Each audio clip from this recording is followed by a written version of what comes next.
Alright, you lot. Welcome to this week's Hey Scotty show where you fire off your questions and I do my best to answer them with all blunt Yorkshire charm and brutal honesty you've come to expect. We've got game dev meltdown, school nostalgia, war movie geekery, and a bit of podcast madness. So buckle up, this one's going to be a right mixed bag. But before we get started, don't forget to like, subscribe and all that bollocks. It actually helps the channel grow. And if you don't, I'll assume you're a closet Fortnite player. Right, let's crack on.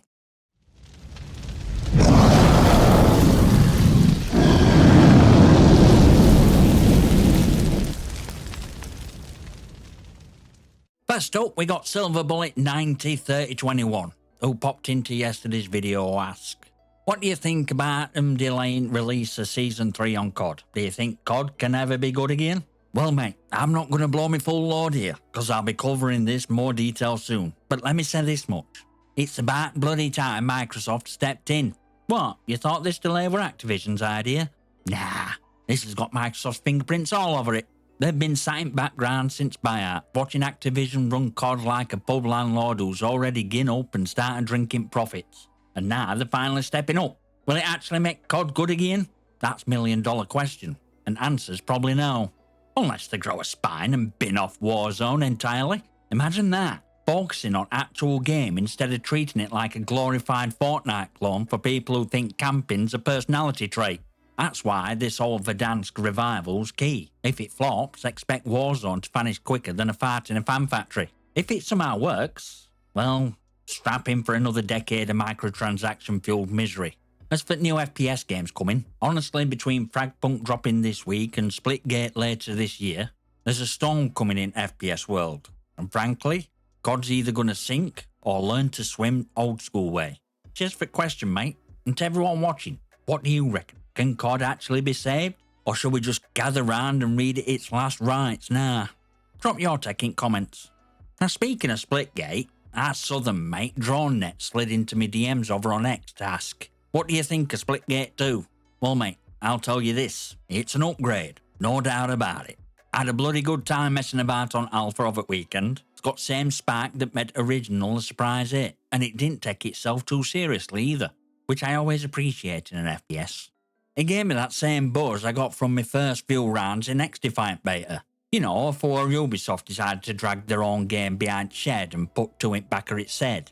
So will you be seeing more Splitgate 2 on channel? I'd say odds are pretty high, mate. And since we're talking shooters, this weekend I'm finally going to jump into Fragpunk for the first time. So keep your eyes peeled. There's a good chance I'll have thoughts on that too.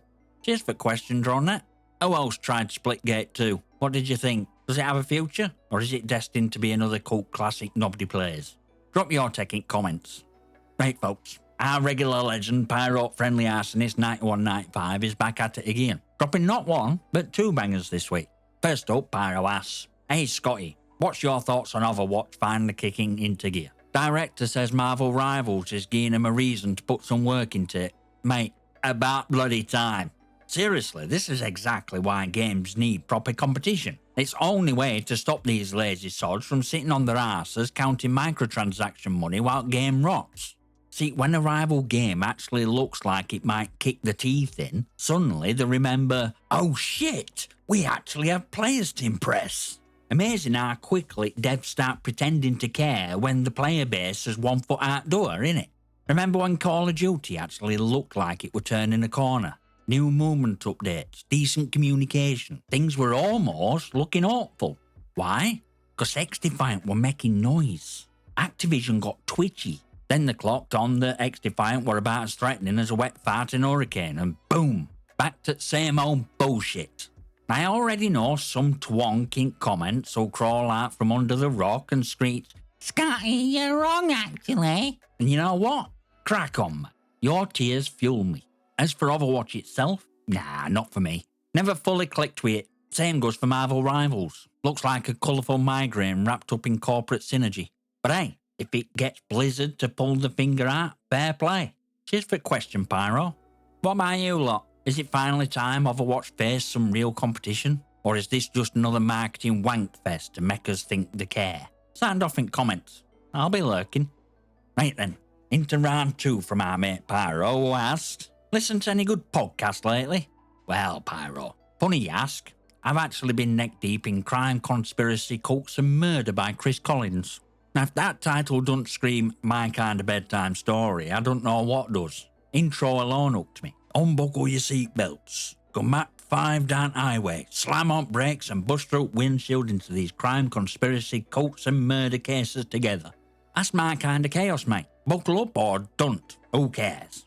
Chris don't just skim Wikipedia page and call it research. Nah, she's deep diving like Jacques Cousteau into madness, dredging up every bizarre twist, half-baked theory and eyebrow-raising bitter evidence. I sometimes watch video versions if I'm parked up with a cuppa, but mostly I just stick it on in background while I'm working. Not like casually packing your lunch while learning how some cult leader convinced 30 idiots to drink bleach in a basement. So yeah, that's my latest listen. Proper mix of true crime and what the fuck is wrong with people. Highly recommended if you like your entertainment with a side of existential dread. Cheers for the question, Pyro. What about you lot? Got any podcasts you reckon are worth my time? Or better yet, any that'll make me question if humanity's even worth saving? Drop them in comments. Right, next up we got a question from Lucifer8391 who asks, Hey Scotty, do you know if numbers of players in COD are still dropping? Short answer, yeah. Long answer, oh, strap in. See, right now, numbers are doing this weird dance, fluctuating like someone trying to hold a fart during a job interview. They're hovering, give or take a few hundred players. But here's kicker. Call of Duty's already lost around 89% of players it had when Black Ops 6 first dropped. 89%. That's not a decline, mate. That's a free fall with style. Now, foot twonks in comments start dribbling about, but Warzone still has lots of players. Let me stop you there. Thanks to lovely little leak from Modern Warzone on X, we know that Warzone ain't exactly carrying torch anymore. Turns out Warzone player base is about as reliable as a politician's promise. All hype and no substance. It's real kick. Behind scenes, there's grumblings that Activision's already planning to throw Warzone in bin if Verdansk don't resurrect it like some sort of Battle Royale Jesus Christ superstar. That right there speaks louder than any Steam chart ever could. But speaking of Steam, yeah, COD's PC numbers are a disaster. And no, don't come at me with, but other launchers, bollocks. Let me explain this slowly but terminally thick. PC Game Pass, already counted as Xbox stats. Battle.net? Yeah, a few lost souls still clinging to it, but Steam dwarfs it, and everyone knows that. Steam? It's main hub for literally every PC gamer who ain't clinically insane, and most players won't even touch another launcher unless they're physically forced to. So what does all this mean? Call of Duty is in deep shit. That's not my opinion, that's cold hard numbers singing it like a funeral dirge. And if foot console defenders in back wet themselves over Xbox charts always showing COD at number 1, let me pop that bubble. Those charts include every Game Pass subscriber, whether they've installed game or not. It's a participation trophy for simply existing. As for PlayStation, well, if COD's still topping charts, I'd love to see what's lurking in spots 2 through 10. Probably a mix of FIFA, Fortnite, and whatever remastered turd they've polished this week. So yeah, Lucifer, numbers are dropping, and not just dropping, they're diving off a cliff with bricks tied to their ankles. Cheers for the question, mate. What about the rest of you? What's your take on COD's current state? Is it salvageable? Or are we just watching slow, painful death of a franchise that once ruled world? Sound off in comments if you can handle truth. Right then, moving on. Next up, we got a question from Connor Phelan 9825 who asks, Hey Scotty, what's your favourite war movie? Mate, you've hit a goldmine with this one, cause I bloody love war films. And not just World War stuff, I'm talking any war. Ancient wars, civil wars, wars that started cause some bloke looked at another bloke funny, I'm in. But if I've got to pick just one, it's a no-brainer. Great Escape. I've seen that film so many times I could probably recite script backwards while half cut. Back in day I had it on VHS. Wore through so many copies Blockbuster were practically my supplier. Upgraded to DVD, been through those too. Finally grabbed a triple pack on DVD, Blu-ray and digital, just to future-proof my addiction. It's so ingrained in my DNA that people around me know when it's time for a rewatch, cause I start humming bloody theme tune without realising. I could be working, making a sandwich, even sitting on bog, and suddenly there it is. I do the same with loads of classic films, like Pete's Dragon, original, not rebooted bollocks. I drive my lad absolutely mental humming those tunes while we're waiting for lobbies to load. Now he hums it too, and little sod's never even seen film. Parenting done right. Here's a bit of trivia for movie nerds out there. Let's see who's paying attention. Drop in comments if you know which classic British film phrase "I cockalorum" comes from. And while you're at it, tell me what that phrase means to you. Let's see who really knows the stuff. But back to war films. Great Escape sits at top, but close behind you've got Full Metal Jacket, cause Vincent D'Onofrio's meltdown's art. Force 10 from Navarone, proper Sunday afternoon telly. Dam Busters, cause bouncing bombs are just cool. Air America, war and smuggling. Yeah, please. Good Morning Vietnam, Robin Williams at his absolute peak. And that's just scratching the surface. Cheers for a cracking question, Connor. Now it's over to you lot. What's your favourite war movie? Let's hear them. And if anyone says Pearl Harbor, I'm blocking you out of sheer principle. Right, moving on to the next question. This one comes from your boy Ricky123, who asks, what colour are common subjects? Math, science, history, language, arts? Well, mate, I've never really been one with this subjects must have a colour nonsense. But back at school, we did have those coloured workbooks for each class. Science, that were navy blue, which felt bang on considering science officers in Star Trek always wore blue. Perfect nerd synergy. History, that were light blue. Bit boring, but it worked. Maths, green. No idea why, maybe because it made us all feel sick. Geography, another shade of green, because apparently that department couldn't be arsed picking something else. English, red, probably because our essays bled under up corrections.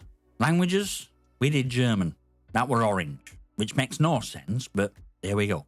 Religious education, that got yellow, which were either meant to be sunshine and holiness, or colour of piss when you had too many energy drinks. You decide. And Clayt, for young'uns, that's computer literacy and information technology, proper 90s computing class. No book for that, everything got done straight on computer and printed out, complete with fancy clip art borders if you were feeling extra spicy. Not that any of those colours really mattered, because most of us immediately covered our books in posters, wrapping paper and stickers, making our own books. Iron Maiden, AC/DC, Guns N' Roses, Meatloaf, you name it, my school books were basically a portable Kerrang magazine, except for a religious education. Our RE teacher were a proper battle axe, hated any kind of personalisation. She'd have a full-on stroke if I slapped some heavy metal satanic album art on that Bible studies workbook, although looking back, that would have been hilarious. Probably should have done it just to see her head explode like scanners. Cheers for the question, Ricky. What about you lot? What were your subject colours back in the day? Or better yet, what kind of mag covers did you slap on them? Drop your answers in comments. Bonus points for the most ridiculous one. Alright, this next one comes from Firkinell, who asks, other than family, wife, kids and all that, what's the most substantial achievement in your life that makes you proud? P.S. Getting over age of 50 don't count. Over 50? Aye, cheeky sod. I've still got a bit of road left before I hit that milestone, and trust me, I got a hell of a lot more chaos to cause before then. But if we're talking pride, proper personal look at yourself in mirror pride, my biggest achievement, surviving. Not just existing, not just muddling through, I mean surviving in proper Yorkshire Irish bastard sense of word. Life's thrown everything at me, and I've stood toe to toe with it all. No fear, no flinching. I've lived on streets. I've been beaten so badly I flatlined, literally. I've had illnesses that were supposed to take me out. I'm still dragging this wrecker of body through every day. Pain, fatigue, lot, and I keep coming back for more. That's not me fishing for sympathy. That's me saying I'm still here, still standing, still fighting, and still ready to bite back whenever life fancies a rematch. And let me tell you something, that's only a slice of the story. I could write a whole series of books about shit I've been through. And there won't be some motivational, you can do it too, self-help bollocks. The bit kind of stories that make people go, holy shit, are you not dead? But that's what makes me proud. Knowing I didn't break. Knowing every scar, every bruise, every nightmare. It all made me stronger, and meaner, and funnier. Because humour is only sane response when life's trying to bury you alive. So yeah, Firkinell, that's my proudest achievement. And I know for a fact there's others out there watching this who've got their own war stories. So if you're feeling up to it, drop yours down in comments. Let's hear what made you who you are. Cheers for the question, mate. Proper good one. Now, what about the rest of you lot? What's thing you've done outside of family that makes you puff your chest out a bit? Get those stories in comments. I'll be reading every one of them. Right, that's this week's Hey Scotty. Absolute belter of a show, and as always, your questions are what makes these things tick. If you want to keep chaos going, make sure you join Discord. Links down there in the description. Come have a natter, share your hot takes, or just have a laugh at State of Gaming with rest of us. Follow me on X. Yeah, still not calling it that with a straight face. For extra rants and occasional shitpost.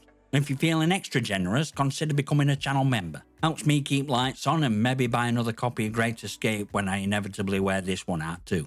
Links for all that good stuff are in the description. So smash that like button, hit subscribe and leave your comments and questions below. You never know, might just feature them in the next episode. I'll see you next time, you magnificent.